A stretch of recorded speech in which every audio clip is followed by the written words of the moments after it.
नहीं, वो बार बार ये कह रहे थे कि मैं जो कहूंगा वो यहाँ होगा। मैंने कहा ये बिल्कुल नहीं होगा जो कहोगे आप। कल रायबरेली में दिशा की बैठक हुई जिसमें राहुल गांधी और मंत्री दिनेश प्रताप सिंह के बीच काफी बहस हुई, जिसका वीडियो भी सोशल मीडिया पर जमकर वायरल हुआ। देखिए।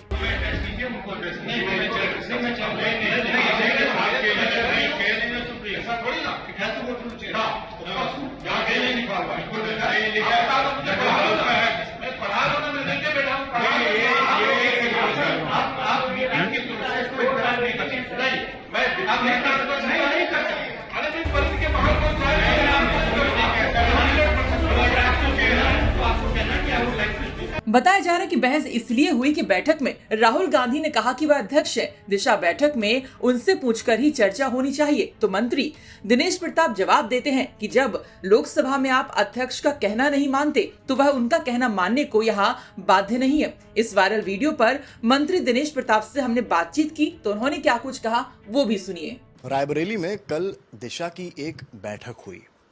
बैठक इतनी दिलचस्प हो गई कि उसके चर्चे आज सोशल मीडिया के हर कोने पर सुनाई पड़ रहे हैं। क्यों दिलचस्प हुई, कौन मुख्य कलाकार के तौर पर थे जिनकी वजह से बैठक दिलचस्प हुई? राहुल गांधी और मंत्री दिनेश प्रताप सिंह। यूपी सरकार में मंत्री हैं दिनेश प्रताप सिंह, रायबरेली से चुनाव लड़े हैं, वो हमारे साथ हैं। बहुत स्वागत है आपको दिनेश जी। दिनेश जी, दिशा की बैठक तो खैर जिले के विकास के लिए होती है, आप सबकी कोशिश होती है, चाहे आप हो या नेता विपक्ष हो, कि विकास हो। कल की बैठक हुई, एक वीडियो सामने आता है, उसमें देखने को मिलता है कि आपकी और राहुल गांधी की कुछ बातों को लेकर बहस हो रही है। जरा बताइए शुरुआत कहां से हुई? देखिए, पूरा देश इस बात को महसूस कर रहा है कि कुछ तो है जो राहुल गांधी पास नहीं हो पा रहे हैं। राहुल गांधी जी दिशा की बैठक में खुद और अपने सह अध्यक्ष अमेठी के सांसद किशोरीलाल शर्मा, 7-8 अपने नामित कांग्रेस पार्टी के सदस्य और 7-8 दिल्ली के लोगों को साथ में ले जाते हैं गाइड करने के लिए।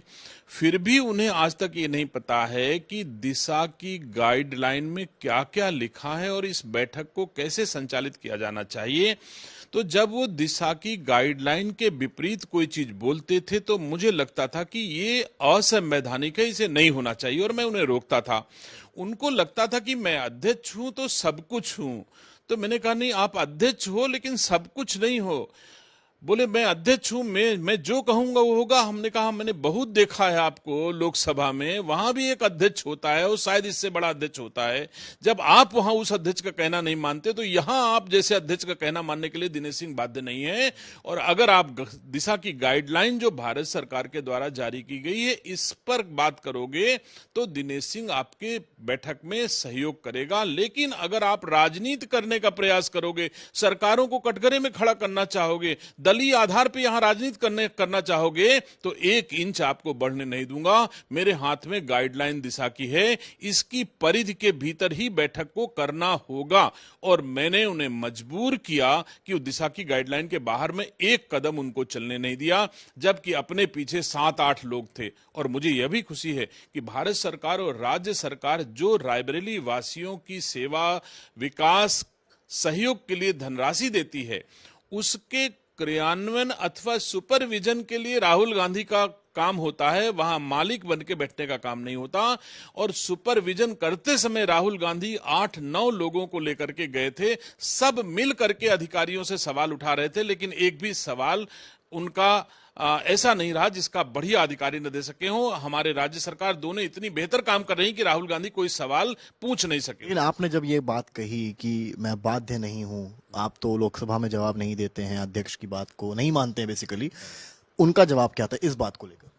नहीं, वो बार बार ये कह रहे थे कि मैं जो कहूंगा वो यहां होगा। मैंने कहा ये बिल्कुल नहीं होगा जो कहोगे आप। जो गाइडलाइन में लिखा होगा, जो अधिकार दिशा की बैठक के अध्यक्ष के हैं वो मैं जानता हूं। आपको केवल समन्वय का अधिकार है, डिक्टेट करने का अधिकार नहीं है, इतना मैं भी समझदार हूं।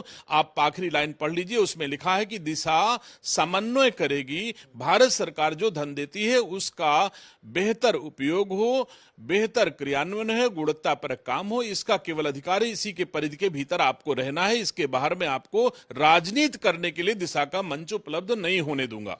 तो आपने सुना दिनेश प्रताप सिंह ने कहा कि राहुल गांधी दिशा की बैठक में नियमों के मुताबिक नहीं चल रहे थे, वो समन्वय नहीं बल्कि डिक्टेट कर रहे थे। लखनऊ से समर्थ श्रीवास्तव की रिपोर्ट।